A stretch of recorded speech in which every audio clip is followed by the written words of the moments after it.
Just wanted to show you around some of the trees that we've grown through 2 years.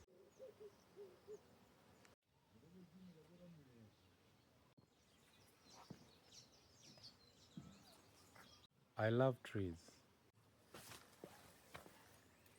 Over the course of 2 years, I've managed to plant a number of herbs. So many have done well. A number of that portion have done well, and yet some others haven't.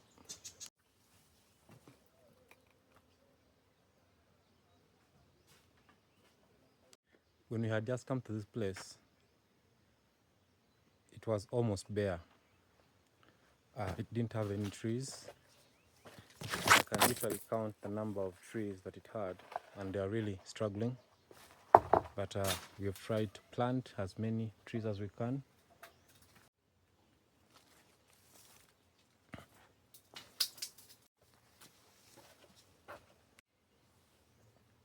Just find myself planting trees or plants, especially those that last a long time, with the exception of herbs.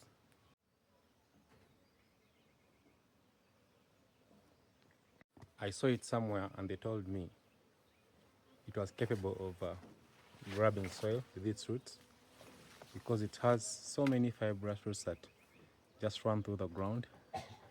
That was my main choice, my main reason for picking it.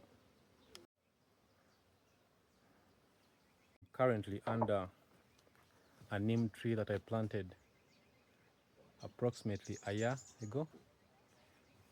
But look at how tall it is. So trees don't take a long time to grow, I should say.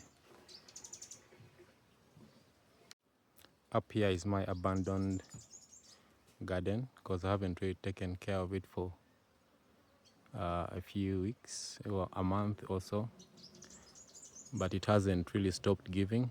That's some of the kale that is growing. I have a perennial tree growing in there. It's in the family of the soursop. I have some coriander right here, and it has started fruiting. You can see the flowers. The kale, the coriander, and some amaranthus was part of my October garden that never really caught up. I think the mixture of the soil that I used wasn't good enough, so it didn't turn out so well. So this is some mulberry. Some mulberry mixed in with coriander. Bees love that a lot. You have some sugar canes under there. Then my struggling grapefruit, so it's right there. But as this is struggling, I have one that is beating all the odds, and this is it. So this is one of my recently discovered grapefruit. I planted it and didn't show any signs for almost a year, but now it's really doing well. Underneath the cassava, I have something really interesting that I've wanted to share with you for quite a while. So you see the cassava plant right here, but when you look under there, we have the cinnamon tree flourishing. Right. Most of the trees that I tried to put all my energy into didn't grow, didn't turn out well. When I just come and the place was bare, most of all those trees died out. But the moment I stopped caring and started planting other trees around them, then when I go back, most of the trees have flourished. Now like that cinnamon tree. I had like 30 trees, but I can only give testimony to one. You see those tiny reddish yellowish leaves? That's a pomegranate plant surviving at an age of a cliff that we have been really digging soil out of, not caring about it, but it's doing really, really well. This is a rubber plant tree. We have some eucalyptus, we have some caliandra, we have some cassava, we have some bananas. So I'm just a very mixed kind of tree planter. I realized when you plant them condensed in one area, they flourish rather than planting them randomly in space. Have some aloe vera growing wild under eucalyptus tree, and some cassava right there still under. We have some caliandra, and this is where we planted our vanilla orchids. So we are still waiting on those to see how they turn out. Through here I'll show you some loquats that are thriving under a lot of canopy of other trees. Right next to it you see some pigeon peas. They are flowering. And just next to it we have a vanilla orchid that is doing quite well right there.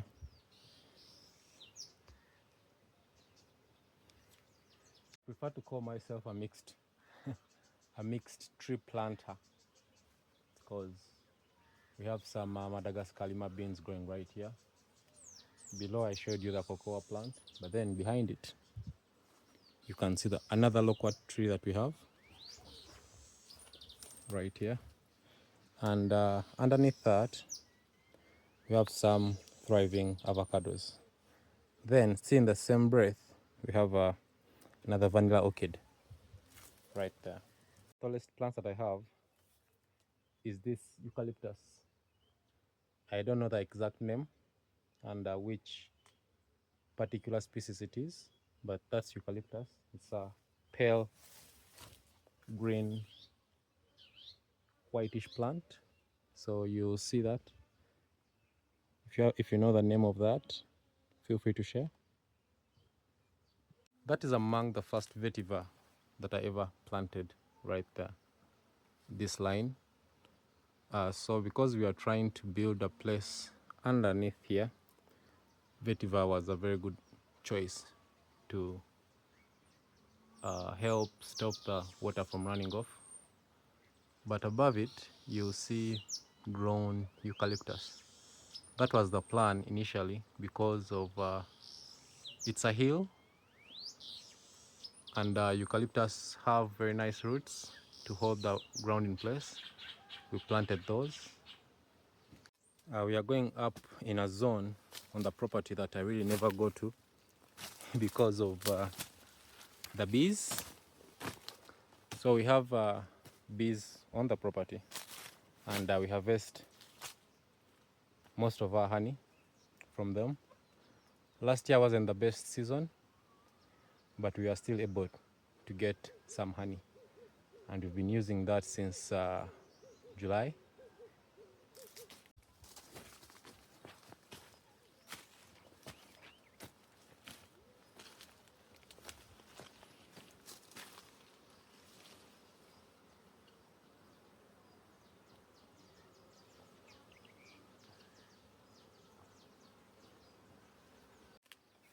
Those small things are not, they have very bad temper. They have a very, very bad temper, but we love them regardless.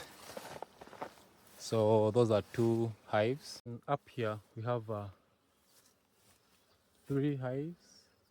We have one that is stacked. We have the middle one, and then we have one right there. But you see plenty of activity up there. I'll just give them space. This has been 2 years in the making. All the trees, you can see all the trees, but when we came here there wasn't any tree. Yeah, so It's been a long time.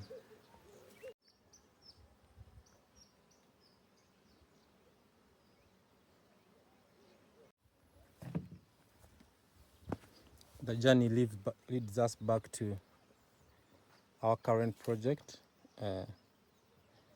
our house, and that's what it looks like for now. Our progress, and maybe to show you that trees can always take care of themselves. You just need to plant them, not minding about where they'll get their food. Yeah, so that's it for today. I hope you enjoyed the video.